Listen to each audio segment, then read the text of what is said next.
Carbon வணக்கம்.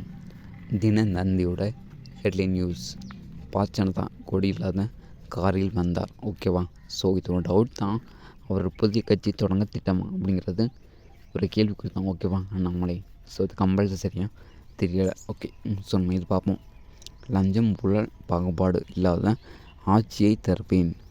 நதிநீர் பங்கீட்டு உள்பட மாநில உரிமைகளை ஒருபோதும் விட்டு கொடுக்க மாட்டேன். ஓகேவா? திருச்சி வாக்காளருக்கு நன்றி தெரிவித்து முதலமைச்சர் விஜய் பேச்சு. ஸோ அதான் அவர் அரசியல் வந்ததே அவரோட எய்மே வேறு. அப்புறம் அங்கே பாருங்கள், சட்டம் ஒழுங்கு சரியில்லை என்று கூறுகிறார்கள். எல்லாவற்றையும் செய்துவிட்டு என் மீது பலி போடுவதா முதலமைச்சர் விஜய் கண்டனம். ஸோ இது உண்மை தான். ஓகேவா? ஸோ அவர் அரசியல் வந்துமே 2 இயர்ஸ் தான் ஆகுது. சிஎம் ஆகி 1 மந்த்து கூட ஆகலை. ஸோ அப்படிங்கிறப்போ சட்ட ஒழுங்கு சரியில்லை அப்படிங்கிறதெல்லாம் பேசுகிறது எந்த விதத்தில் வந்து கரெக்டுன்னு தெரியல. சும்மா இது பேசணும் அப்படிங்கிறதுக்காக பேசுகிறாங்க. ஓகேப்பா? இதுதான் அண்ணாமலை காரு பிஜேபி கொடிலாம் வந்துச்சு.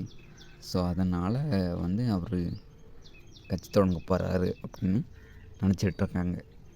சாணக்கியனோட சொல் பாருங்கள், டூயட்டுக்கு 2 பேர் தேவை. ஸோ அதனால் டீப்பாக யோசிங்க, புரியும். Okay friends, thank you.